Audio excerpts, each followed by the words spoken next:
Hi friends, അനിയ കെറ്റുടെക്കിലേക്ക് സ്വാഗതം.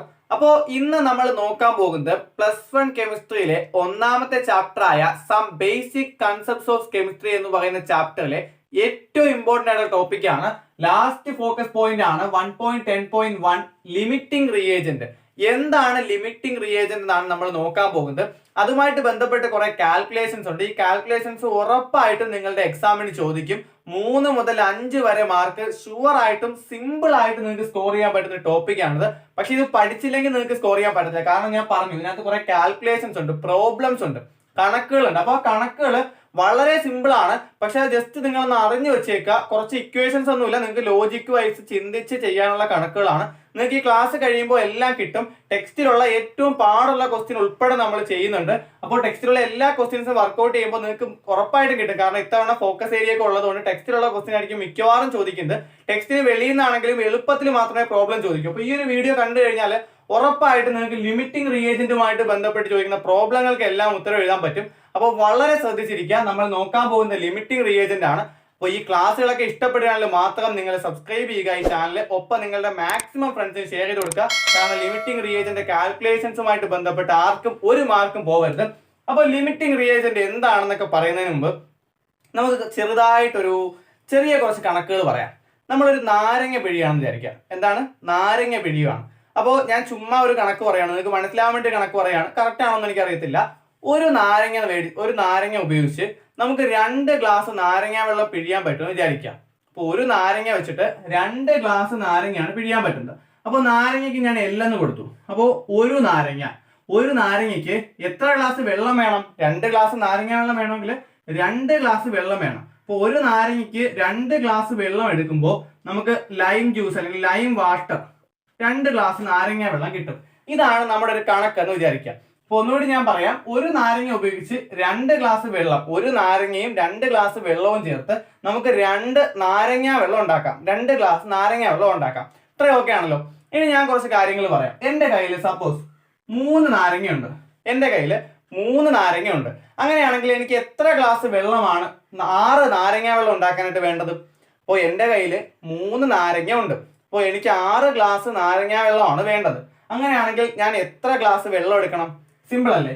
ഒരു നാരങ്ങയ്ക്ക് 2 ഗ്ലാസ് വെള്ളമാണെങ്കിൽ 2 നാരങ്ങയ്ക്ക് 4 ഗ്ലാസ് വെള്ളം, 3 നാരങ്ങയ്ക്ക് 6 ഗ്ലാസ് വെള്ളം എടുത്താൽ നമുക്ക് 6 നാരങ്ങ വെള്ളം ഉണ്ടാക്കാം. കറക്റ്റ് അല്ലേ? എങ്ങനെ കിട്ടി? ഇവിടെ റേഷ്യോ എന്ന് പറയുന്നത് 1:2 ആണ്. 1:2 ആണ്. അപ്പൊ ഇവിടെ മൾട്ടിപ്ലൈ ചെയ്യേണ്ട രീതി ഇങ്ങനെയാണ്. നോക്കൂ, നമുക്കുള്ളത് 3 നാരങ്ങ അല്ലായിരുന്നോ? 3 നാരങ്ങ, റേഷ്യോ 1:2 ആണ്. അപ്പൊ നേരെ തിരിച്ചിട്ട് മൾട്ടിപ്ലൈ ചെയ്യണം.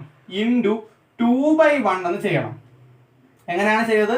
3 നാരങ്ങ ഉണ്ട്. അപ്പോൾ താഴെ നാരങ്ങ തന്നെ വരണം. 3 ഇൻറ്റു 2 ഗ്ലാസ് വെള്ളം ബൈ 1 ഗ്ലാസ് നാരങ്ങ, അല്ല ഒരു നാരങ്ങ. ഓക്കെ, അപ്പോൾ 3 ഇൻറ്റു 2/1 ഈ രീതിയിലാണ് ചെയ്യേണ്ടത്. അങ്ങനെയാണെങ്കിൽ ഞാൻ വേറെ ചോദിക്കാം. സപ്പോസ് എൻ്റെ കയ്യിൽ 4 നാരങ്ങ ഉണ്ട്. 4 നാരങ്ങ ഉണ്ടെങ്കിൽ എത്ര വെള്ളം വേണമെന്ന് എങ്ങനെ കണ്ടുപിടിക്കും? 4 ഇൻറ്റു 2/1, അപ്പോൾ 8 ഗ്ലാസ് വെള്ളം വേണം.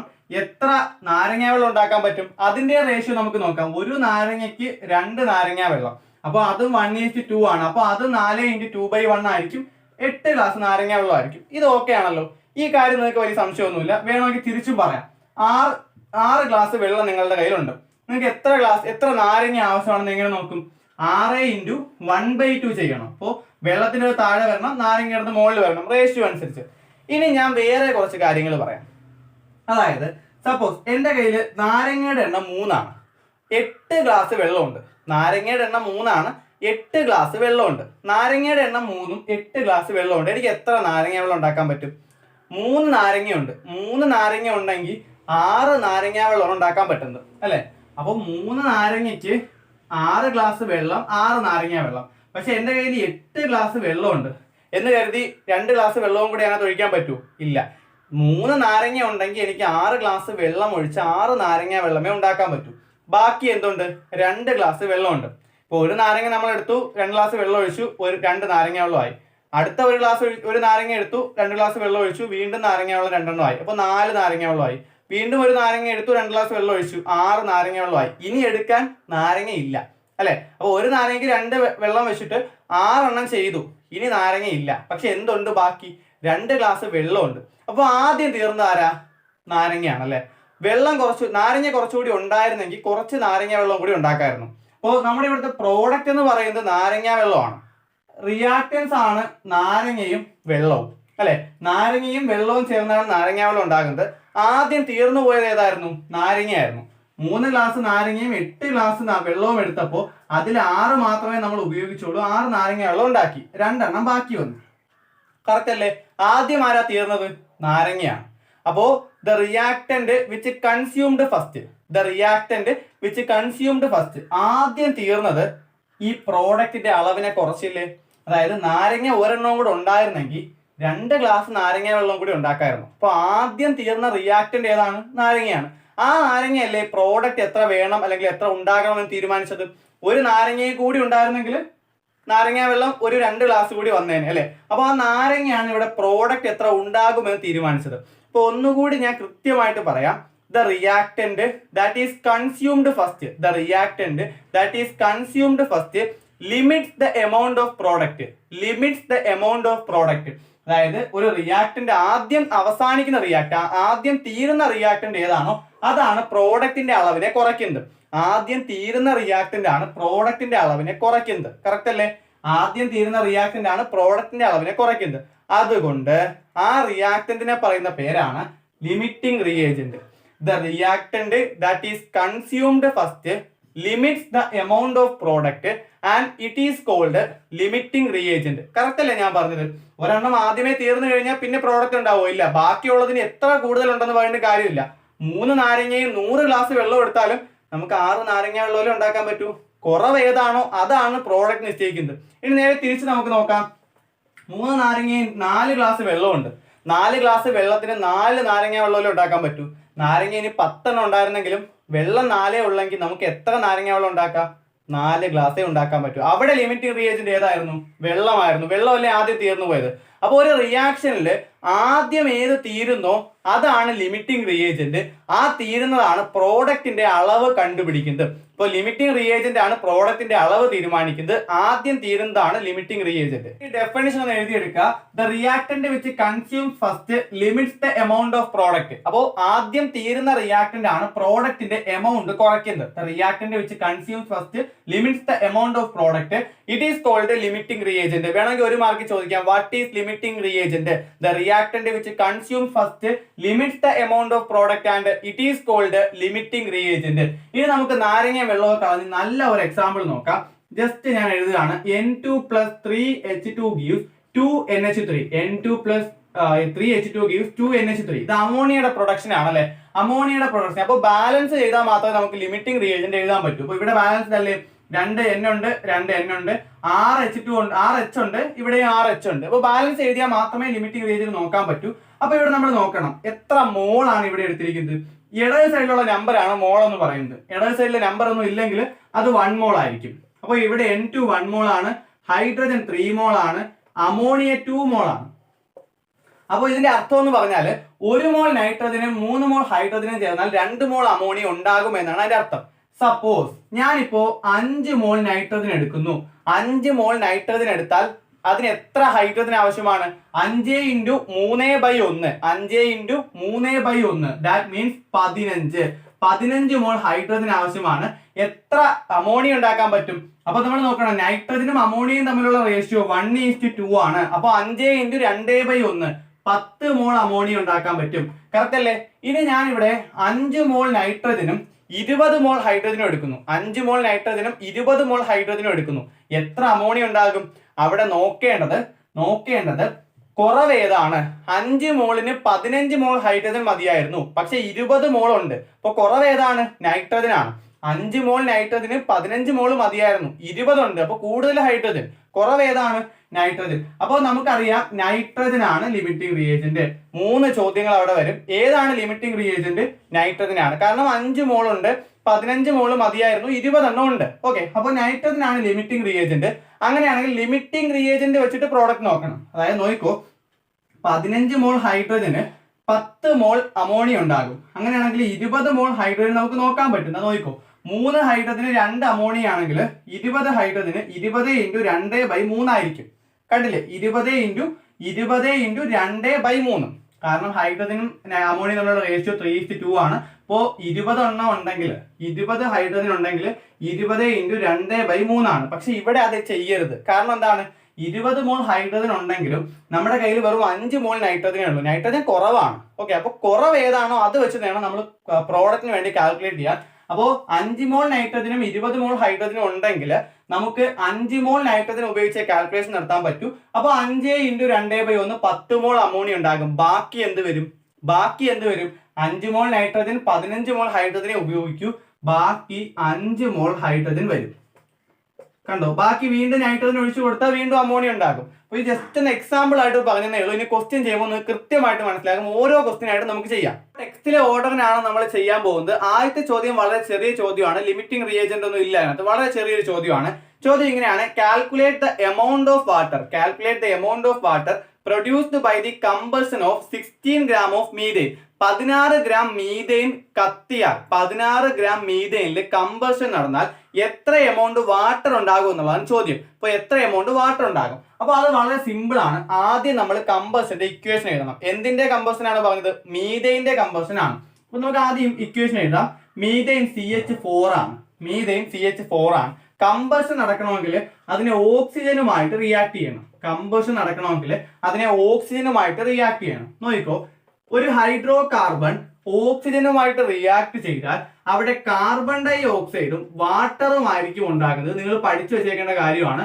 ഒരു ഹൈഡ്രോ കാർബണിനെ ഓക്സിജനുമായിട്ട് റിയാക്ട് ചെയ്താൽ അവിടെ ഉണ്ടാകുന്നത് കാർബൺ ഡൈ ഓക്സൈഡും വാട്ടറും ആയിരിക്കും. ഇനി നമ്മൾ പറഞ്ഞു കാൽക്കുലേഷൻ നടത്തണമെങ്കിൽ ബാലൻസ് ചെയ്തിരിക്കണം. നോക്കാം, ഇവിടെ എത്ര കാർബൺ? 1 ഇവിടെ 4 ഹൈഡ്രജൻ ഉണ്ട്, 2 വാട്ടറല്ലേ ഉള്ളൂ. അപ്പൊ ഞാൻ ഇവിടെ 2 ഇട്ട് കൊടുത്തു. അപ്പോൾ 2 × 2 4 ആയി. ഇവിടെ എത്ര ഓക്സിജൻ? 2 ഓക്സിജൻ. ഇവിടെ 2 4 ഓക്സിജൻ. അപ്പൊ ഇവിടെ 2 കൊടുത്തു. മനസ്സിലായോ? അപ്പോൾ ഒരു carbon 4 hydrogen, 2 × 2 4 hydrogen, 2 × 2 4 oxygen, 2 + 2 4 oxygen. Correct അല്ലേ? അപ്പോൾ ബാലൻസ് ചെയ്ത് കഴിഞ്ഞു. ഇനി നമുക്കറിയാം മോളിന്റെ കാൽക്കുലേഷൻ നോക്കാം. ഇവിടെ 1 മോളാണ് മീഥെയിൻ എടുത്തിരിക്കുന്നത്, ഇവിടെ 2 മോളാണ് ഓക്സിജൻ എടുത്തിരിക്കുന്നത്, ഇവിടെ 1 മോളാണ് കാർബൺ ഡൈ ഓക്സൈഡ്, 2 മോളാണ് വാട്ടർ. എങ്ങനെ കിട്ടി? ഇടത് സൈഡിൽ നമ്പർ എടുത്ത് നോക്കിയാൽ മതി. ഇനി നമുക്ക് തന്നേക്കുന്നത് 16 ഗ്രാം മീഥെയിൻ എടുത്താൽ എത്ര ഗ്രാം വാട്ടർ ഉണ്ടാകും? 16 ഗ്രാം മീഥെയിൻ എടുത്താൽ എത്ര ഗ്രാം വാട്ടർ ഉണ്ടാകും എന്നാണ് ചോദ്യം. അപ്പോൾ നമുക്കിതിനെ ആദ്യമേ മോളിലോട്ട് മാറ്റണം.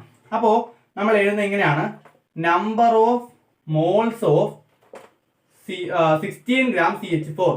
Number of moles of 16 gram CH4. അപ്പോൾ 16 ഗ്രാം മീഥെയിൻ ആണ് നമുക്ക് തന്നേക്കുന്നത്. അങ്ങനെയാണെങ്കിൽ 16 ഗ്രാം മീഥെയിൻ എന്ന് പറയുന്നത് എത്ര നമ്പർ ഓഫ് മോൾസ് ആണെന്ന് നോക്കണം. അപ്പോൾ നമുക്കറിയാം നമ്പർ ഓഫ് മോൾസ് കണ്ടുപിടിക്കാനുള്ള equation mass in grams by molar mass ആണ്. കാരണം ഇത് മോളിക്കൂൾ അല്ലേ. അപ്പോൾ mass in grams by molar mass. ഇവിടെ മാസ് ഇൻ ഗ്രാംസ് നമുക്ക് തന്നിരിക്കുന്ന മാസ് ആണ്, അത് 16 ആണ്. ബൈ മീഥെയിന്റെ മോളാർ മാസ് നമ്മൾ എങ്ങനെ കണ്ടുപിടിക്കും? മീഥെയിന്റെ മോളാർ മാസ് സിമ്പിൾ അല്ലേ? കാർബണിന്റെ മാസ് പ്ലസ് 4 × ഹൈഡ്രജന്റെ മാസ് 12 + 4 × 1 16 ആണ്. അപ്പൊ ഇവിടെ താഴെയും 16 തന്നെ വരും. ഈസ് ഈക്വൽ ടു 1 മോൾ. അപ്പോ ഇവിടെ 1 മോൾ മീഥെയിൻ ആണ് ഉള്ളത്. ഇനി വളരെ സിമ്പിൾ ആണ് ഉത്തരം. 1 മോൾ മീഥെയിന് എത്ര മോൾ വാട്ടർ ഉണ്ടാകും? 2 മോൾ. അപ്പോ 1 മോൾ മീഥെയിന് 2 മോൾ വാട്ടർ അല്ലേ ഉണ്ടാകുന്നത്. അങ്ങനെയാണെങ്കിൽ number of H2O produced, number of water molecules produced. 1 mole water ആണെങ്കിൽ എത്ര മോൾ? 1 മോൾ മീഥെയിൻ കത്തിയാൽ എത്ര മോൾ വാട്ടർ ഉണ്ടാകും? 2 മോൾ വാട്ടർ ഉണ്ടാകും. അപ്പൊ എങ്ങനെ കിട്ടിയത്? നമ്മൾ 16 ഗ്രാമിനെ മോളിലാക്കിയിട്ട് അപ്പൊ 1 മോൾ എന്ന് കിട്ടി. 1 മോൾ മീഥെയിനിൽ എത്ര മോൾ ഉണ്ടാകും നമ്മൾ നേരത്തെ എഴുതി വെച്ചു. അപ്പൊ 1 മോളിൽ 2 മോൾ വാട്ടർ ആണ്. അങ്ങനെയാണെങ്കിൽ നമുക്ക് വേണ്ടത് ഒരു കാര്യം ശ്രദ്ധിക്കുക. ഇത്ര എഴുതിയ ഉത്തരം തീരത്തില്ല. നമുക്ക് വേണ്ട എന്തായിരുന്നു? എമൗണ്ട് ഓഫ് വാട്ടർ എന്ന് ചോദിച്ചാൽ അതിന്റെ അർത്ഥം മാസ് ഓഫ് വാട്ടർ എന്നാണ്. Mass of H2O produced. ഞാൻ ഇങ്ങനെ എഴുതി, നിങ്ങൾ പ്രൊഡ്യൂസ് എന്ന് എഴുതണം കേട്ടോ. അപ്പൊ മാസ് ഓഫ് H2O പ്രൊഡ്യൂസ്ഡ് എങ്ങനെ കണ്ടുപിടിക്കും? 1 മോളിന്റെ മാസ് എത്രയാണ്? 1 മോൾ വാട്ടറിന്റെ മാസ് എത്രയാ? 1 മോൾ വാട്ടറിന്റെ മാസ് എന്ന് പറയുന്നത് 2 × 1. വാട്ടറിന്റെ H ആണ്. 2 × 1 പ്ലസ് 16. അതായത് ഹൈഡ്രജന്റെ അറ്റോമിക് മാസും ഓക്സിജന്റെ അറ്റോമിക് മാസും കൂടി കൂട്ടി. അപ്പൊ 2 + 16 18 ഗ്രാം എന്ന് വരും. കറക്റ്റ് അല്ലേ? അപ്പൊ 1 മോളിന് 18 ഗ്രാം ആണെങ്കിൽ 2 മോൾ നമ്മൾ എങ്ങനെ കണ്ടുപിടിക്കും? Number of moles into molar mass ആണ് മാസ് ഇൻ ഗ്രാം എന്ന് പറയുന്നത്. അപ്പൊ number of moles into molar mass. Is equal to 36 gram water. അതായത് 16 ഗ്രാം മീഥേൻ കമ്പസ്റ്റ് നടത്തി കഴിഞ്ഞാൽ നമുക്ക് 36 ഗ്രാം വാട്ടർ കിട്ടും. എങ്ങനെ നമ്മൾ ചെയ്തത്? ഒരു മോൾ നമ്മൾ ആദ്യം ബാലൻസ് ഇക്വേഷൻ എഴുതി. മീഥേനും ഓക്സിജനും റിയാക്ട് ചെയ്താൽ കാർബൺ ഡൈ ഓക്സൈഡും വാട്ടറും ആണെന്ന് നമ്മൾ കാണാതെ പഠിച്ച് വെച്ചേക്കണം. ഇനി ഒപ്പം നമ്മളത് ബാലൻസ് ചെയ്തു. 2 മോൾ ഓക്സിജൻ ഇട്ട് കൊടുത്തു, 2 മോൾ വാട്ടർ എഴുതി. ഇനി നമുക്ക് തന്നേക്കുന്നത് 16 ഗ്രാം മീഥേൻ ആണ്. പക്ഷെ നമുക്ക് ഗ്രാമിലെ കാൽക്കുലേഷൻ ഇഷ്ടമല്ല, നമുക്ക് അപ്പോഴേ നമ്മൾ എന്താക്കും? മോളിലാക്കും. അപ്പോൾ 16 ഗ്രാം മീഥേനിൽ എത്ര മോൾ ഉണ്ടെന്ന് കണ്ടുപിടിക്കാൻ വളരെ സിമ്പിൾ ആണ് equation. Mass in grams by molar mass. അപ്പോൾ മാസ് ഇൻ ഗ്രാം എന്ന് പറയുന്നത് 16 ആണ്, മോളാർ മാസും 16 ആണ്. 16 ബൈ 16 1 കിട്ടിക്കഴിഞ്ഞാൽ വളരെ സിമ്പിൾ ആണ്. നമ്മൾ ഇക്വേഷൻ തന്നെ ഉണ്ട്. 1 മോളിന് 2 മോൾ വാട്ടർ ഉണ്ടാകും. അപ്പൊ എത്ര മോൾ വാട്ടർ ഉണ്ടായി? 2 മോൾ വാട്ടർ ഉണ്ടായി. 2 മോൾ വാട്ടറിന്റെ വെയിറ്റ് എത്രയാണ്? മാസ് എത്രയാണ്? 2 × 18 36 ഗ്രാം. അപ്പൊ അതാണ് നമ്മുടെ ആൻസർ എന്ന് പറയുന്നത്. അടുത്ത ക്വസ്റ്റ്യൻ ഇതിൽ നിന്ന് തൊട്ട് വരുന്ന അടുത്ത ക്വസ്റ്റ്യൻ തന്നെയാണ്. അടുത്ത ക്വസ്റ്റ്യൻ എന്ന് പറയുന്നത് how many moles of methane are required to produce 22 gram of carbon dioxide by combustion. 22 gram carbon dioxide ഉണ്ടാകണമെങ്കിൽ എത്ര മോൾ മീഥെയിൻ ആണ് നമ്മൾ എടുക്കേണ്ടത്? വളരെ സിമ്പിൾ ആണ്. നമ്മൾ അപ്പോഴേ നമുക്ക് കാൽക്കുലേഷൻ ചെയ്യണമെങ്കിൽ മാസ് ഇഷ്ടമല്ല, നമുക്ക് എന്താ ഇഷ്ടം? നമ്പർ ഓഫ് മോൾസ് ആണ് ഇഷ്ടം. അപ്പോ ആദ്യമേ നമ്മൾ എഴുതും number of moles of 22 gram CO2. 22 gram CO2. Number of moles എങ്ങനെയാണ് കണ്ടുപിടിക്കുന്നത്? Mass in grams by molar mass. Mass in grams ഇവിടെ തന്നിരിക്കുന്ന ഗിവൺ മാസ് ആണ് മാസ് ഇൻ ഗ്രാംസ് എന്ന് പറയുന്നത്. അത് 22 ഗ്രാം ആണ്. ഡിവൈഡഡ് ബൈ മോളാർ മാസ് എത്രയാണ്? കാർബൺ ഡൈ ഓക്സൈഡിന്റെ മോളാർ മാസ്. കാർബൺ ഡൈ ഓക്സൈഡിന്റെ മോളാർ മാസ് നമ്മൾ എങ്ങനെ കണ്ടുപിടിക്കും? കാർബണിന്റെ മാസ് 12 പ്ലസ് 2 ഇൻറ്റു ഓക്സിജന്റെ mass 16 is equal to 12 plus 2 into 16 32 is equal to 44 gram. Okay, correct അല്ലേ? അപ്പൊ mass in grams by molar mass ചെയ്യുമ്പോൾ 22 by 44 gram is equal to കാൽക്കുലേറ്ററിൽ അടിച്ചു നോക്കിയാൽ നിങ്ങൾക്ക് കിട്ടും 0.5 ഗ്രാം. സോറി 0.5 മോൾ. അപ്പൊ 0.5 മോൾ. അപ്പൊ 0.5 മോള് കാർബൺ ഡൈ ഓക്സൈഡ് ആണ്. ഇനി നമുക്കറിയാം 1 മോൾ കാർബൺ ഡൈ ഓക്സൈഡിന് 1 മോൾ മീഥേൻ ആവശ്യമാണ്. 1 മോൾ കാർബൺ ഡൈ ഓക്സൈഡിന് 1 മോൾ മീഥേൻ ആവശ്യമാണ്. അങ്ങനെയാണെങ്കിൽ 0.5 മോൾ കാർബൺ ഡൈ ഓക്സൈഡ് ഉണ്ടാക്കാൻ എത്ര മോൾ മീഥേൻ ആവശ്യമായിരിക്കും? 0.5 മോൾ അല്ലെ? 1 മോൾ കാർബൺ ഡൈ ഓക്സൈഡിന് 1 മോൾ മീഥേൻ ആണെങ്കിൽ 0.5 മോൾ കാർബൺ ഡൈ ഓക്സൈഡിന് 0.5 മോൾ മീഥേൻ. അപ്പൊ നമുക്ക് എങ്ങനെ എഴുതാം? Number of moles of methane CH4 required. Number of moles of CH4 required നമ്മൾ എങ്ങനെ എഴുതും? Number of moles of CH4 required is equal to 0.5 mole. 0.5 mole. Correct അല്ലേ? അപ്പൊ 1 മോൾ കാർബൺ ഡൈ ഓക്സൈഡ് ആണെങ്കിൽ 1 മോൾ മീഥെയിൻ, 0.5 ആണെങ്കിൽ 0.5. ഇനി നമുക്ക് എന്താ വേണ്ടത്? Amount of CH4 required, amount of methane required, അല്ലെങ്കിൽ മാസ് ഓഫ് CH4 റിക്വയർഡ്. എങ്ങനെ കണ്ടുപിടിക്കും? നമുക്ക് നമ്പർ ഓഫ് മോൾസ് ഉണ്ടെങ്കിൽ എങ്ങനെ മാസ് കണ്ടുപിടിക്കാം? Number of moles into molar mass. CH4ന്റെ മോളാർ മാസ് എത്രയാണ്? നമ്മൾ നേരത്തെ പറഞ്ഞു 16 ആയിരുന്നു. അപ്പൊ 16 ഇൻറ്റു 0.5 8 ഗ്രാം. അപ്പോൾ 22 ഗ്രാം കാർബൺ ഡൈ ഓക്സൈഡ് നമുക്ക് ഉണ്ടാക്കണമെങ്കിൽ 8 ഗ്രാം മീഥേൻ ആണ് ആവശ്യം. എങ്ങനെയാ ചെയ്തത്? നമ്മൾ ആദ്യമേ ഇക്വേഷൻ എഴുതി, ആ ഇക്വേഷനിൽ നമ്പർ ഓഫ് മോൾസ് ഇട്ട് കൊടുത്തു, ബാലൻസ് ചെയ്തു. ഇനി നമുക്ക് തന്നേക്കുന്നത് 22 ഗ്രാം കാർബൺ ഡൈ ഓക്സൈഡ് ആണ്. നമുക്ക് ഗ്രാമിലുള്ള കണക്ക് ഇഷ്ടമല്ല, നമ്മൾ അപ്പോഴേ അതിനെ നമ്പർ ഓഫ് മോൾസ് ആക്കി. Mass in grams by molar mass 22 by 44 0.5 mole. ഇനി അത് കഴിഞ്ഞിട്ട് number of moles of CH4 required, number of moles of methane 0.5 mole carbon ഡൈ ഓക്സൈഡിന് 0.5 മീഥെയിൻ ആയിരിക്കും. കാരണം എന്താണ്? 1 മോൾ കാർബൺ ഡൈ ഓക്സൈഡിന് 1 മോൾ മീഥെയിൻ ആണ്. അപ്പൊ 0.5 മോൾ ആണെന്ന് കിട്ടി. നമുക്ക് എന്ത് വേണം? മാസ് വേണം. നമ്മൾ തുടക്കത്തിൽ മാസിൽ നിന്നാണ് മോളിലേക്ക് എത്തിയത്. ഇനി മോളിൽ നിന്ന് തിരിച്ച് മാസിലേക്ക് പോകും. എങ്ങനെ പോകും? 0.5 into 16 8 gram. 0.5 number of moles into molar mass. 0.5 into 16 8 gram. Simple അല്ലേ? അപ്പൊ മൂന്നാമത്തെ ക്വസ്റ്റ്യൻ എന്ന് പറയുന്നത് കുറച്ച് പാടുള്ള ക്വസ്റ്റ്യൻ ആണ്. ഈ ടെക്സ്റ്റിൽ ഒന്നാമത്തെ പാഠത്തിൽ ഏറ്റവും ബുദ്ധിമുട്ടുള്ള ക്വസ്റ്റ്യനുകളിൽ ഒന്നാണിത്. എന്നാൽ നമുക്ക് ടെക്സ്റ്റിൽ ഉള്ളത് കൊണ്ടായിട്ട് പഠിക്കാം. ചിലപ്പോഴേ നിങ്ങൾക്ക് എക്സാമിന് വരും. കാരണം എക്സാം എളുപ്പമാക്കുന്നതുകൊണ്ട് ചിലപ്പോഴേ വരും. പിന്നെ ടെക്സ്റ്റിൽ ഉള്ളത് കൊണ്ട് വരാൻ സാധ്യതയുണ്ട്. ടെക്സ്റ്റിലുള്ള ക്വസ്റ്റ്യൻസ് തന്നെ ഉൾപ്പെടുത്താനാണ് സാധ്യത. അപ്പൊ ഈ ക്വസ്റ്റ്യൻ നമുക്ക് എന്തായാലും പഠിക്കാം. ലിമിറ്റിംഗ് റിയേജന്റുമായിട്ട് ബന്ധപ്പെട്ട ക്വസ്റ്റ്യൻ ആണ്. കുറച്ച് പാടുള്ള ക്വസ്റ്റ്യൻ ആണ്. ശ്രദ്ധിച്ചിരുന്നാൽ മനസ്സിലാവും. അപ്പോ പാടാവാൻ കാരണം ഈ ഒരു ക്വസ്റ്റ്യൻ കിലോഗ്രാമിലൊക്കെ വരുന്നതുകൊണ്ടാണ്. ക്വസ്റ്റ്യൻ ഞാൻ വായിക്കാം. 50 kilogram of nitrogen and 10 kilogram of hydrogen are mixed to produce ammonia NH3. Calculate the amount of NH3 formed. Identify the limiting reagent in the production of NH3 in this solution. In this situation. അപ്പൊ നമുക്ക് നോക്കാം. 50 kilogram nitrogen. ആദ്യം നമുക്ക് അമോണിയയുടെ equation എഴുതാം. നമ്മൾ നേരത്തെ പറഞ്ഞതാണല്ലേ, nitrogen N2 plus 3H2 gives 2NH3. ഇതാണ് നമ്മുടെ ബാലൻസ്ഡ് ഇക്വേഷൻ. ഇക്വേഷൻ കിട്ടിക്കഴിഞ്ഞാൽ നമ്മൾ എന്ത് ചെയ്യും? ബാലൻസ് ആക്കും. ഇപ്പൊ ഞാൻ ഇപ്പൊ ബാലൻസ് ആക്കി തന്നെ എഴുതി 2 നൈട്രജൻ 2 നൈട്രജൻ 3 × 2 6 ഹൈഡ്രജൻ 3 × 2 6 ഹൈഡ്രജൻ. ഇനി നമ്മൾ അവിടെ എന്ത് എഴുതും? മോളിന്റെ കാൽക്കുലേഷൻ എഴുതും അല്ലേ? അപ്പൊ ഇവിടെ 1 മോൾ നൈട്രജൻ ആണ്, 1 മോൾ നൈട്രജൻ ആണ്, ഇവിടെ 3 മോൾ ഹൈഡ്രജൻ ആണ്, ഇവിടെ 2 മോൾ അമോണിയാണ് ഉണ്ടാകുന്നത്. ഇനി നമുക്ക് തന്നേക്കുന്ന സാധനങ്ങളെ നമ്മൾ മോളിലാക്കണം. അവിടെയാണ് നമുക്ക് ചെറിയൊരു വലിയൊരു കാൽക്കുലേഷൻ ആയിട്ട് നമുക്ക് തോന്നുന്നത്. കാരണം നമ്മുടെ ഇവിടെ തന്നേക്കുന്ന നൈട്രജന്റെ അളവ് 50 കിലോഗ്രാം ആണ്. അപ്പോൾ number of moles of N2 is equal to mass in grams by molar mass ആണ്. Mass in grams by molar mass. അപ്പോൾ 50 കിലോഗ്രാമിനെ നമ്മൾ എങ്ങനെ മാസ് ഗ്രാമിലാക്കും? കിലോഗ്രാമിനെ ഗ്രാമിലാക്കാൻ ഇൻറ്റു 1000 കൊണ്ട് മൾട്ടിപ്ലൈ ചെയ്യണം. കറക്റ്റ് അല്ലേ? 50 കിലോഗ്രാം ആയിരുന്നു. അപ്പൊ 50 × 1000 by molar mass. Molar mass എത്രയാണ്? 2 നൈട്രജൻ ആണുള്ളത്.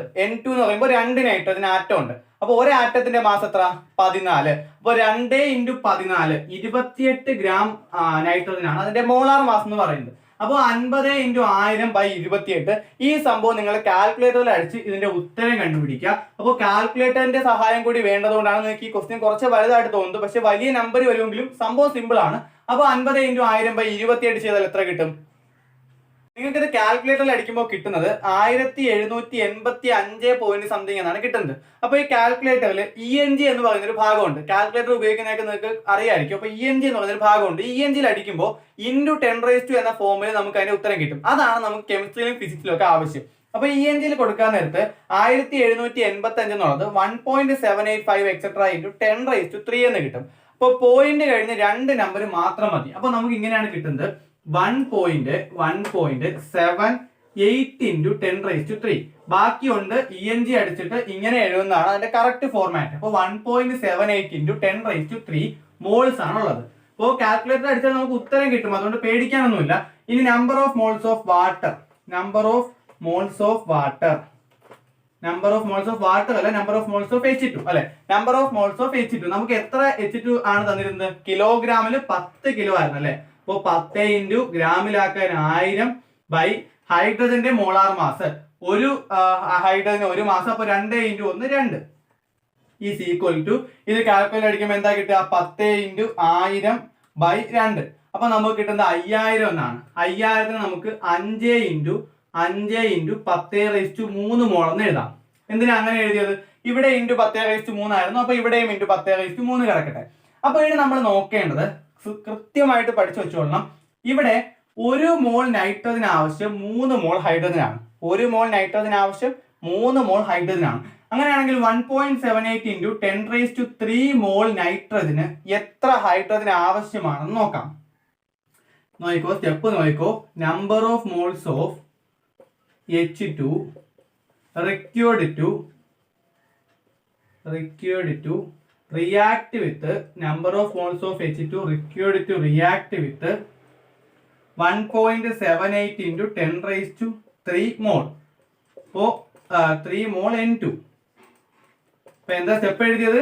Number of moles of H2 required to react with 1.78 × 10³ mall nitrogen. അപ്പോൾ 1.78 × 10³ മോൾ നൈട്രജന് ആവശ്യമായ ഹൈഡ്രജൻ എത്രയാണ്? എങ്ങനെ നോക്കും? നോക്കിക്കോ.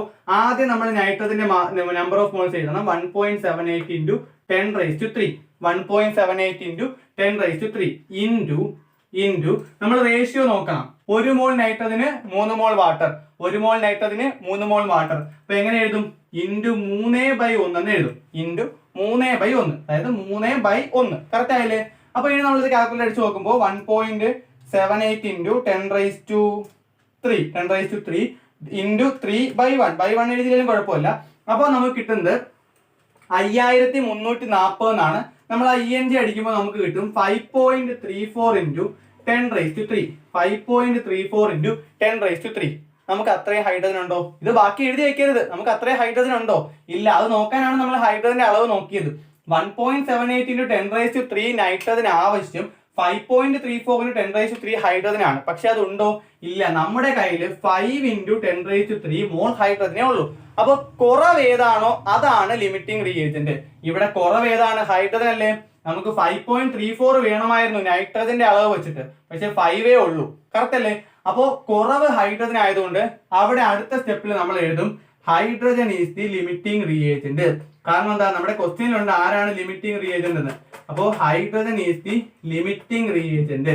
Hydrogen is the limiting reagent. കാരണം എന്താണ്, ഒന്നുകൂടി ഞാൻ പറയാം. നമ്മൾ number of moles of N2 നോക്കി, number of moles of H2 നോക്കി. ഇനി number of moles of H2 required to react with 1.78 into 10⁻³ mole nitrogen എന്ന് എഴുതി. അങ്ങനെ നമ്മൾ നോക്കി ഇൻറ്റു 3/1 ചെയ്തപ്പോൾ നമുക്ക് 5.34 into 10⁻³ എന്ന് കിട്ടി. അത്രയും ഹൈഡ്രജൻ നമുക്ക് ഇല്ലാത്തത് കൊണ്ടാണ് അത് ലിമിറ്റിംഗ് റിയേജന്റ് എന്ന് പറഞ്ഞത്. ഇനി നിങ്ങൾക്ക് വേണമെങ്കിൽ സംശയം തോന്നാം, കൺഫ്യൂഷൻ ആക്കരുത്. ഇപ്പൊ പറഞ്ഞ കാര്യം കൃത്യമായിട്ട് മനസ്സിലാക്കുക. കുറച്ച് അധികം കാര്യങ്ങളൂടെ ചുമ്മാ പറയുവാണ്, കൺഫ്യൂഷൻ ആക്കരുത്. അതായത് സപ്പോസ് ഞാനിവിടെ number of moles of nitrogen എഴുതി, number of moles of hydrogen എഴുതി. എന്നിട്ട് എന്തിനാണ് ഹൈഡ്രജന്റെ അളവ് നൈട്രജനുമായിട്ട് ബേസ് ചെയ്ത് നോക്കിയത്? വേണമെങ്കിൽ തിരിച്ചെഴുതി കൂടായിരുന്നോ? എന്താ, number of moles of nitrogen required to react with 5 into 10⁻³ mole hydrogen എന്ന് എഴുതാറുന്നല്ലോ. നേരെ തിരിച്ചു എഴുതാറുന്നല്ലോ. അങ്ങനെ എഴുതാം. അങ്ങനെ എഴുതുമ്പോൾ നമുക്ക് എന്ത് കിട്ടുമെന്ന് അറിയാമോ? വേണമെങ്കിൽ ഞാൻ കാണിച്ചു തരാം. 5 into നോക്കോ, 5 into 10³ 5 into 10³ ഇവിടെ 5 into 10³ into 1/3 ചെയ്യണമായിരുന്നു. അപ്പൊ നമുക്ക് 1.66 ആണ് കിട്ടുന്നത്. 1.66 into 10⁻³ 1.66നേക്കാൾ കൂടുതലാണ് നൈട്രജൻ ഇവിടെ ഉള്ളത്. അപ്പോഴും നമുക്ക് മനസ്സിലാകും കൂടുതലുള്ളത് നൈട്രജൻ ആയതുകൊണ്ട് കുറവ് ഹൈഡ്രജൻ ആണ്. അതാണ് ലിമിറ്റിംഗ് റിയേജന്റ് എന്ന്. കൺഫ്യൂഷൻ ആക്കരുത്. വേണമെങ്കിൽ ഇത് തിരിച്ചും നോക്കാം എന്നാണ് പറഞ്ഞത്. ഹൈഡ്രജന് പകരം നൈട്രജന്റെ അളവ് കണ്ടുപിടിക്കുക. അപ്പോൾ അത് കുറവ് വരും. കുറവ് വന്നു കഴിഞ്ഞാൽ നൈട്രജൻ കൂടുതലുള്ളത് കൊണ്ട് ഹൈഡ്രജൻ ആണ് ലിമിറ്റിംഗ് റിയേജന്റ്. എങ്ങനെ വേണമെങ്കിലും ചെയ്യാം. അപ്പോൾ ഈ കാര്യം ജസ്റ്റ് ഒന്ന് പറഞ്ഞതേ ഓർത്ത് വെച്ചേക്കാം. ഇനി ലിമിറ്റിംഗ് റിയേജന്റ് അപ്പോൾ ഏത് വേണമെങ്കിലും കാൽക്കുലേറ്റ് ചെയ്തു. കുറവുള്ളത് ഹൈഡ്രജൻ ആണെന്ന് കണ്ടുപിടിച്ചു. ലിമിറ്റിംഗ് റിയേജന്റ് ഹൈഡ്രജൻ ആണ്. നമുക്കുണ്ടായിരുന്നത് 2 ചോദ്യങ്ങളായിരുന്നു. ഒന്ന്, ലിമിറ്റിംഗ് റിയേജന്റ് ഏതാണെന്ന് കണ്ടുപിടിക്കാൻ.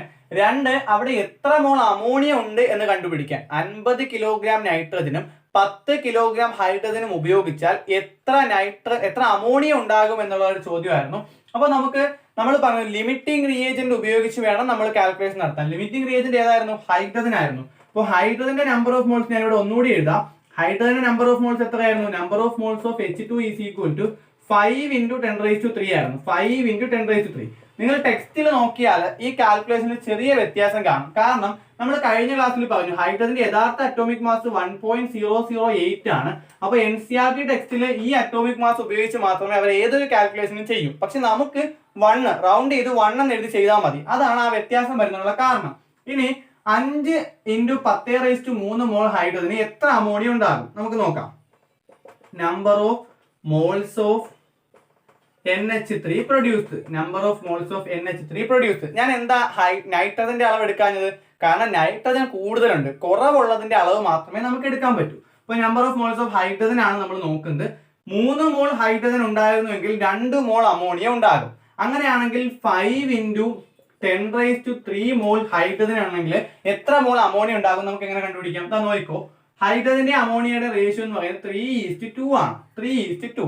അപ്പൊ അത് നമ്മൾ നേരെ തിരിച്ച് into 2/3 എന്ന് എഴുതും.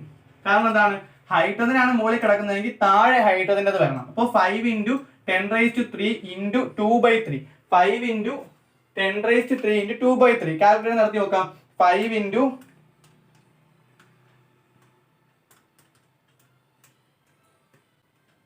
അപ്പോൾ നമുക്ക് കിട്ടുന്നത് 3333 ആണ്. നമ്മൾ EMG അടിച്ച് നോക്കുമ്പോൾ നമുക്ക് എന്ത് കിട്ടും? 3.33 into 10⁻³ നിങ്ങൾ അത് ഇങ്ങനെ തന്നെ കാൽക്കുലേറ്ററിൽ അടിച്ച് കാൽക്കുലേറ്റ് നോക്കണം. 3.33 into 10⁻³ മോൾ എന്ന് കിട്ടും. നമുക്ക് എന്താ വേണ്ടത്? എമൗണ്ട് ഓഫ് അമോണിയ ആണ് അല്ലെ. എമൗണ്ട് ഓഫ് അമോണിയ കണ്ടുപിടിക്കാൻ നമ്മളത് മാസിലാണ് കണ്ടുപിടിക്കുന്നത്. Amount of NH3 produced is equal to number of moles into molar mass. Number of moles into ഇതാണ് നമ്പർ ഓഫ് മോൾസ്. ഇനി മോളാർ മാസ് എത്രയാണ്? നൈട്രജന്റേത് 14, ഹൈഡ്രജന്റേത് 3. അപ്പോൾ 14 3 17. ഹൈഡ്രജന്റേത് 1 ആണ്. 3 into 1 3. അപ്പോൾ 14 3 17 into 17. അപ്പോൾ നമുക്ക് ചെയ്ത് നോക്കാം. നമുക്ക് കിട്ടുന്നത് 56,666 എന്നാണ്. 56,666 ഗ്രാം. 56,666 ഗ്രാം. ഇതിനെ നമ്മൾ കിലോഗ്രാമിലാക്കാൻ എന്ത് ചെയ്യും? ബൈ 1000 ചെയ്താൽ മതി. വേണമെങ്കിൽ ചെയ്താൽ മതി. അങ്ങനെ നമുക്ക് കിലോഗ്രാമിലാണ് തന്നത്, അതുകൊണ്ട് നമുക്ക് കിലോഗ്രാമിലാക്കാം. അപ്പോൾ 56.66 കിലോഗ്രാം എന്ന് കിട്ടും. അപ്പോൾ എന്തൊക്കെ മനസ്സിലായി? നമുക്ക് തന്നത് 50 കിലോഗ്രാം നൈട്രജനും 10 കിലോഗ്രാം ഹൈഡ്രജൻ ആയിരുന്നു. എനിക്കറിയാം നിങ്ങൾക്ക് കുറച്ച് കൺഫ്യൂഷൻ വരും. കാരണം എന്താണ് കുറച്ച് കൺഫ്യൂഷൻ വരുന്നതിന്റെ കാരണം എന്താണ്? നമ്മൾ പറഞ്ഞു നൈട്രജനും ഓക്സിജനും വലിയ കണക്കിലാകുമ്പോൾ നൈട്രജനും ഹൈഡ്രജനും വലിയ കണക്കിലാകുമ്പോഴാണ് കൺഫ്യൂഷൻ വരുന്നത്. പക്ഷേ കാൽക്കുലേറ്റർ കൊണ്ട് കൃത്യമായിട്ട് നിങ്ങൾ അടിച്ചു കൊടുത്താൽ കൃത്യമായിട്ടുള്ള ആൻസർ കിട്ടും. അപ്പോൾ ഒന്നുകൂടി പറയാം, 10 കിലോഗ്രാം നൈട്രജനും 10 കിലോഗ്രാം ഹൈഡ്രജനും 50 കിലോഗ്രാം നൈട്രജനും ഉണ്ടായിരുന്നു. നമ്മൾ എന്ത് ചെയ്തു? രണ്ടിന്റെയും കണക്ക് മോളിലാക്കി. ഇപ്പോൾ നൈട്രജൻ എത്ര മോളെന്നും ഹൈഡ്രജൻ എത്ര മോളെന്നും കിട്ടി. ഇനി ആ മോൾ ഉപയോഗിച്ച് നമ്മൾ എന്ത് ചെയ്തു? ആ മോൾ ഉപയോഗിച്ചിട്ട് നൈട്രജൻ അത്ര മോൾ ഉണ്ടെങ്കിൽ എത്ര ഹൈഡ്രജൻ ആവശ്യമാണെന്ന് നോക്കി. അപ്പോൾ നമുക്ക് കയ്യിലുള്ള ഹൈഡ്രജനേക്കാൾ കൂടുതൽ ഹൈഡ്രജൻ ആവശ്യമായിട്ട് വന്നു അല്ലെ. ഇപ്പോൾ ഹൈഡ്രജന്റെ അളവ് കുറവാണെന്ന് മനസ്സിലായി. കുറവുള്ളത് എന്താണ്? ലിമിറ്റിംഗ് റിയേജന്റ് ആണ്. അവിടുത്തെ ഒരു ക്വസ്റ്റ്യൻ ആയിരുന്നു ഏതാണ് ലിമിറ്റിംഗ് റിയേജന്റ് എന്ന്. അപ്പോൾ അവിടുത്തെ ഹൈഡ്രജൻ ആണ് ലിമിറ്റിംഗ് റിയേജന്റ് നമ്മൾ പറഞ്ഞു. പിന്നെ എന്താ നമ്മൾ പറഞ്ഞത്? നമുക്ക് അമോണിയയുടെ എമൗണ്ട് വേണമായിരുന്നു. അപ്പോൾ ലിമിറ്റിംഗ് റിയേജന്റ് ഉപയോഗിച്ചിട്ടാണ് നമ്മൾ പിന്നെ കാൽക്കുലേഷൻസ് നടത്തുന്നത്. അപ്പോൾ അമോണിയയുടെ എമൗണ്ട് നമ്മൾ എങ്ങനെ കണ്ടുപിടിച്ചു?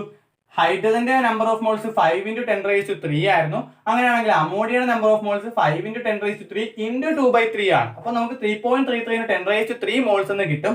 അതിന് നമ്മൾ ഇനി മാസിലാക്കണം. എങ്ങനെ ചെയ്യും? Number of moles into molar mass.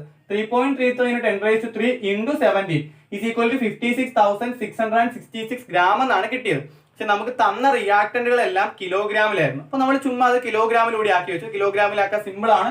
By 1000 ചെയ്യുന്നു. അപ്പോൾ 3 സ്ഥാനം മാറ്റി കുത്തിട്ടാൽ മതി. 56 × 666 എന്ന് കിട്ടും. രണ്ടെണ്ണം എഴുതിയാലും മതി. 56.66 എന്നും എഴുതാം. അല്ലെങ്കിൽ അപ്പുറത്തുള്ളത് കുറച്ചുകൂടി വലിയ നമ്പർ ആയതുകൊണ്ട് 56.67 എന്നും എഴുതാം. റൗണ്ട് ചെയ്യുമ്പോൾ അങ്ങനെ ഒരു സംഭവം കൂടി ഉണ്ട്. അത് വേണമെങ്കിൽ എഴുതിയാൽ മതി. 56.66 എന്ന് എഴുതിയാലും ഇനി 56,666 ഗ്രാം എന്ന് എഴുതിയാലും ഒരു പ്രശ്നവും. ചെറിയ ക്വസ്റ്റ്യൻ കൂടി നമുക്ക് ചെയ്യാം. നമുക്കത് ടെക്സ്റ്റിൽ എക്സസൈസിലുള്ളതാണ്. C+O2 CO2 നമുക്കറിയാം. അപ്പോൾ കാർബണും ഓക്സിജനും ചേർന്ന് കാർബൺ ഡൈ ഓക്സൈഡ് ഉണ്ടാകും. ക്വസ്റ്റ്യന്റെ ഒന്നാമത്തെ ക്വസ്റ്റ്യൻ ഇതാണ്. 1 മോൾ കാർബൺ ആണ് കത്തിയിരുന്നെങ്കിൽ എത്ര കാർബൺ ഡൈ ഓക്സൈഡ് ഉണ്ടാകും? അപ്പൊ നമുക്ക് ഇതിന്റെ റേഷ്യോ എഴുതാം. 1 മോൾ ആണ് ratio. 1 mole carbon, 1 mole oxygen, 1 mole oxygen. എങ്ങനെയാ 1 കിട്ടുന്നത്? ഇടത് സൈഡ് നമ്പറാണ് എഴുതേണ്ടത്. ഈ 2 എഴുതി വെക്കരുത്. ഓക്കെ, നിങ്ങൾക്ക് കാണാൻ പറ്റുമെന്ന് വിശ്വസിക്കുന്നു. അപ്പോൾ 1 മോൾ ഇവിടെ കാർബൺ ഡൈ ഓക്സൈഡും 1 മോൾ തന്നെയാണ് അല്ലെ. അപ്പൊ ഇനി നമ്മളടുത്ത് പറഞ്ഞു 1 മോൾ കാർബൺ ആണ് ഉണ്ടാകുന്നത്. അപ്പോ number of moles of carbon dioxide produced. Number of moles of carbon dioxide produced എങ്ങനെ കണ്ടുപിടിക്കും? 1 മോൾ കാർബണിന് നമുക്കറിയാം 1 മോൾ കാർബൺ ഡൈ ഓക്സൈഡ് ഉണ്ടാകും. നമ്മുടെ ഈ റിയാക്ഷൻ നോക്കിക്കഴിഞ്ഞാൽ നമുക്ക് മനസ്സിലാകും. നമുക്ക് വേണ്ടത് പക്ഷേ എമൗണ്ട് ഓഫ് CO2 ആണ്. Amount of CO2 produced is equal to 1 mole carbon ഡൈ ഓക്സൈഡിന്റെ മാസ് നമ്മൾ എങ്ങനെ കണ്ടുപിടിക്കും? 1 × 44. കാരണം മോളാർ മാസ് 44 ആണ്, നമ്മൾ നേരത്തെ ചെയ്തു. Is equal to 44 gram. അപ്പോൾ 1 മോൾ കാർബൺ ഡൈ ഓക്സൈഡിന് 44 ഗ്രാം, 1 മോൾ കാർബണിന് 44 ഗ്രാം കാർബൺ ഡൈ ഓക്സൈഡ് ഉണ്ടാകും. ഇനി രണ്ടാമത്തെ ചോദ്യം, 1 മോൾ കാർബണും 16 മോൾ ഓക്സിജനുമാണ് എടുത്തത്. 1 മോൾ കാർബണും 16 മോൾ ഓക്സിജനുമാണ് എടുത്തതെങ്കിൽ കാർബൺ ഡൈ ഓക്സൈഡിന്റെ എണ്ണം എത്രയായിരിക്കും? കാർബൺ ഡൈ ഓക്സൈഡിന്റെ എമൗണ്ട് എത്രയായിരിക്കും? നോക്കൂ, ഇവിടെ 1 മോൾ തന്നെയാണ് എടുത്തത്. ഇവിടെ 16 ഗ്രാമേ എടുത്തുള്ളൂ. പക്ഷെ നമ്മൾ കാൽക്കുലേറ്റ് ചെയ്യണം. അപ്പൊ നമ്മൾ അപ്പോഴേ മോൾസിലാക്കണം അല്ലെ. അപ്പോൾ number of moles of 16 gram oxygen. Number of moles of 16 gram oxygen എങ്ങനെ ചെയ്യും? Mass in grams by molar mass. Mass in grams by molar mass. ഇവിടെ തെറ്റിപ്പോകരുത്. ഓക്സിജന്റെ അറ്റോമിക് മാസ് ആണ് 16. മോളാർ മാസ് എത്രയാണ്? 2 × 16 32 ഗ്രാം എന്ന് വരും. 2 × 16 32 ഗ്രാം എന്ന് വരും. അപ്പൊ നമുക്ക് ആൻസർ 0.5 മോൾ എന്ന് കിട്ടും. 0.5 മോൾ. അപ്പൊ കൃത്യമായിട്ട് മനസ്സിലാക്കുക, 1 മോൾ കാർബണും 16 ഗ്രാം ഓക്സിജനുമാണ് റിയാക്ട് ചെയ്തത്. ഇപ്പൊ 1 മോൾ കാർബൺ കണ്ടെന്ന് പറഞ്ഞ് ഉടനെ ചെന്ന് 1 മോൾ കാർബൺ ഡൈ ഓക്സൈഡ് എന്ന് എഴുതരുത്. കാരണം എന്താ? 1/2 മോൾ ഓക്സിജനേ ഉള്ളൂ. കുറവ് ഏതാണ്? 1 മോൾ കാർബണിന് 1 മോൾ ഓക്സിജനുമായിട്ട് റിയാക്ട് ചെയ്യുമ്പോഴാണ് 1 മോൾ കാർബൺ ഡൈ ഓക്സൈഡ് ഉണ്ടാകുന്നത്. അപ്പൊ ഇവിടെ 1/2 മോൾ ഓക്സിജനേ ഉള്ളൂ. അപ്പൊ കുറവ് ഏതാണ്? 1/2 മോൾ ഓക്സിജൻ. അപ്പൊ കുറവ് ഏതാണോ അതാണ് ലിമിറ്റിംഗ് റിയേജന്റ്. അത് ഉപയോഗിച്ചേ പ്രോഡക്റ്റ് കണ്ടുപിടിക്കാവൂ. അപ്പൊ ഇവിടെ കുറവ് ഏതാണ്? ഓക്സിജൻ. അപ്പൊ ഇനി നമുക്ക് number of moles of CO2 കണ്ടുപിടിക്കാം. Number of moles of CO2 produced. Number of moles of CO2 produced എങ്ങനെ കണ്ടുപിടിക്കുക? നമുക്ക് വേണമെങ്കിൽ 1 മോൾ കാർബൺ ഉപയോഗിച്ചാൽ 1 മോൾ കാർബൺ ഡൈ ഓക്സൈഡ് കിട്ടും. പക്ഷേ അതിന് ഉപയോഗിക്കാനുള്ള ഓക്സിജൻ അവിടെ ഇല്ല. കറക്റ്റ് അല്ലേ? നേരത്തെ ക്വസ്റ്റിൽ ഓക്സിജൻ പറഞ്ഞിട്ടില്ലായിരുന്നു. അപ്പൊ 1 മോൾ കാർബണിന് 16 ഗ്രാം ഓക്സിജൻ ആണെങ്കിൽ 1 മോൾ കാർബണിന് 16 ഗ്രാം ഓക്സിജൻ ആണെങ്കിൽ അതിന്റെ അർത്ഥം എന്താ? 0.5 മോൾ ഓക്സിജനേ ഉള്ളൂ. അപ്പൊ 0.5 മോൾ ഓക്സിജന് എത്ര കാർബൺ ഡൈ ഓക്സൈഡ് ഉണ്ടാകും? 0.5 മോൾ ഓക്സിജന് 0.5 മോൾ കാർബൺ ഡൈ ഓക്സൈഡ് ഉണ്ടാകും. കറക്റ്റ് അല്ലേ? 1 mole oxygen 1 mole carbon dye oxide എങ്കിൽ 0.5 മോളിന് 0.5 മോൾ കാർബൺ ഡൈ ഓക്സൈഡ്. എന്താ ഓക്സിജൻ നോക്കാനുള്ള കാരണം? ലിമിറ്റിംഗ് റിയേജന്റ് ഓക്സിജൻ ആണ്, കുറവ് ഓക്സിജൻ ആണ്. ഓക്കെ അല്ലേ? അങ്ങനെയാണെങ്കിൽ എമൗണ്ട് നമുക്ക് എങ്ങനെ കിട്ടും? amount of CO2 produced is equal to 0.5 into molar mass. Molar mass എത്രയാണ്? 44 ആണ്. molar mass 44 ആണ്. അപ്പോൾ 22 ഗ്രാം എന്ന് കിട്ടും. 22 ഗ്രാം. കറക്റ്റ് അല്ലേ? ഇനി വേണമെങ്കിൽ അവിടെ ചോദിക്കാവുന്ന വേറൊരു ചോദ്യമുണ്ട്. ഇപ്പൊ ചിലപ്പോൾ കാർബണ് 2 മോൾ ഉണ്ടായിരുന്നു വിചാരിക്കും. കാർബണിന് 2 മോൾ ഉണ്ട്, ഓക്സിജൻ 16 ഗ്രാമേ ഉള്ളൂ. അങ്ങനെയാണെങ്കിലും amount of carbon dioxide എത്രയാണ്? 22 ഗ്രാം തന്നെയാണ്. കാരണം കുറവ് ഏതാണ്? ഓക്സിജൻ ആണ്. ഈ കാർബണിന്റെ അളവ് എത്ര കൂട്ടിയാലും പ്രോഡക്റ്റിന്റെ അളവ് കൂടണമെന്നില്ല. നമ്മൾ നേരത്തെ പറഞ്ഞു 2 നാരങ്ങയ്ക്ക് 4 നാരങ്ങ വെള്ളം ഉണ്ടാക്കാം. വെള്ളത്തിന്റെ അളവിന് 100 ഗ്ലാസ് എടുത്താലും 2 നാരങ്ങ ഉള്ളെങ്കിൽ 4 ഗ്ലാസ് നാരങ്ങ വെള്ളം. അതേപോലെ തന്നെയാണ് ഇവിടെയും. 16 ഗ്രാം ഓക്സിജൻ ഉണ്ടെങ്കിൽ 22 ഗ്രാം കാർബൺ ഡൈ ഓക്സൈഡ്. ഇനി കാർബണിന്റെ അളവ് ഇഷ്ടം പോലെ കൂട്ടിയാലും കാര്യമുണ്ടോ? ഇല്ല. ഓക്സിജൻ തീർന്നു പോയി കഴിഞ്ഞാൽ പിന്നെ റിയാക്ഷൻ നടക്കില്ല. അപ്പോൾ ലിമിറ്റിംഗ് റിയേജന്റ് ഉപയോഗിച്ചിട്ടാണ് നമ്മൾ കാൽക്കുലേഷൻ നടത്തേണ്ടത്. പിന്നെ അവിടെ വേറൊരു ചോദ്യം വേണമെങ്കിൽ ചോദിക്കാം. ഈ കാൽക്കുലേഷനിൽ 1 മോൾ കാർബൺ എടുത്തു, 16 ഗ്രാം കാർബൺ ഡൈ ഓക്സൈഡ് എടുത്തു. Amount of carbon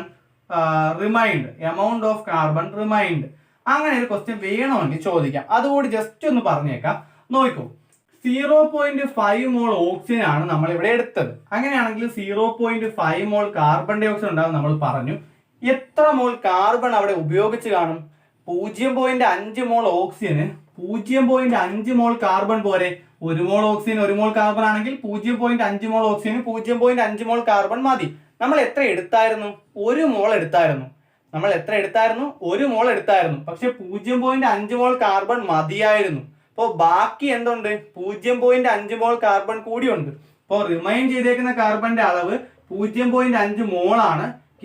ഗ്രാമിലാക്കുമ്പോൾ 0.5 into കാർബണിന്റെ atomic mass 6 gram. അപ്പോൾ സംഭവം മനസ്സിലായോ? നമ്മൾ ലിമിറ്റിംഗ് റിയേജന്റ് എടുക്കുമ്പോൾ ലിമിറ്റിംഗ് റിയേജന്റ് വെച്ചിട്ടാണ് പ്രോഡക്റ്റ് കണ്ടുപിടിക്കുന്നത്. പക്ഷെ അവിടെ കൂടുതൽ ഉണ്ടായിരുന്ന ഒരു റിയാക്ടന്റ് കാണുമല്ലോ. ഇവിടെ കാർബൺ ആണെന്ന് പറഞ്ഞ പോലെ കൂടുതൽ ഉണ്ടായ ഒരു റിയാക്ട് കാണുമല്ലോ. അതിനി എത്ര ബാക്കിയുണ്ടെന്ന് കൂടി ചോദിക്കാറുണ്ട്. ഇപ്പോൾ നേരത്തെ എക്സാമ്പിൾ നമ്മൾ നേരത്തെ പറഞ്ഞതല്ലേ പറഞ്ഞു കഴിഞ്ഞാൽ 2 നാരങ്ങയ്ക്ക് 4 ഗ്ലാസ് വെള്ളം മതി. 100 ഗ്ലാസ് വെള്ളം എടുത്തെങ്കിൽ ഈ 4 ഗ്ലാസ് വെള്ളം കഴിഞ്ഞ് ബാക്കി 96 ഗ്ലാസും ബാക്കിയല്ലേ? അതാണ് പറഞ്ഞത്. എത്ര ബാക്കി വരും? കൂടുതൽ ഉണ്ടായിരുന്നത് എത്ര ബാക്കി വരും എന്നോട് ചോദിക്കാറുണ്ട്. അപ്പൊ എന്ത് ചെയ്യണം? 0.5 മോൾ ഓക്സിജന് 0.5 മോൾ കാർബൺ മതിയായിരുന്നു. അപ്പോൾ നമ്മൾ ടോട്ടലിൽ നിന്ന് ഉപയോഗിച്ചത് കുറയ്ക്കുക, ബാക്കിയുള്ളത് എടുത്ത് എഴുതുക. ഇത്രയും മനസ്സിലായോ? കാൽക്കുലേഷൻസ് മനസ്സിലായോ? കെമിസ്ട്രിയിലെ ഫസ്റ്റ് ചാപ്റ്ററിലെ കാൽക്കുലേഷൻസ് ഇനി മറന്നു പോകുമോ? ഒരു ക്വസ്റ്റ്യനും പോകത്തില്ല. ഇത്രയും ക്വസ്റ്റ്യൻസ് നിങ്ങൾക്ക് കൃത്യമായിട്ട് പഠിച്ചാൽ ഒരിക്കലും മറക്കില്ല. ഇപ്പോൾ ഈ ക്ലാസ്സുകളൊക്കെ മനസ്സിലാവുന്നുണ്ടെങ്കിൽ ഈ പഠിപ്പിച്ച ഈ കണക്കുകൾ നിങ്ങൾക്ക് മനസ്സിലാവും. ഒരിക്കലും മറക്കത്തില്ലെങ്കിൽ മാക്സിമം ഫ്രണ്ട്സിന് ഷെയർ ചെയ്ത് കൊടുക്കുക. പിന്നെ ഈ വീഡിയോ ഒന്ന് ലൈക്ക് ചെയ്യുക. ഒപ്പം നിങ്ങൾക്ക് മനസ്സിലായെങ്കിലും മനസ്സിലായെന്നും മനസ്സിലായില്ലെങ്കിൽ മനസ്സിലായില്ല എന്നും ജസ്റ്റ് ഒന്ന് കമന്റ് ചെയ്യുക. പിന്നെ ഇഷ്ടപ്പെട്ടാൽ മാത്രം സബ്സ്ക്രൈബ് ചെയ്യുക. ഒപ്പം ബെൽ ബട്ടൺ അമർത്തുക. Thank you for watching Aniyak edtech.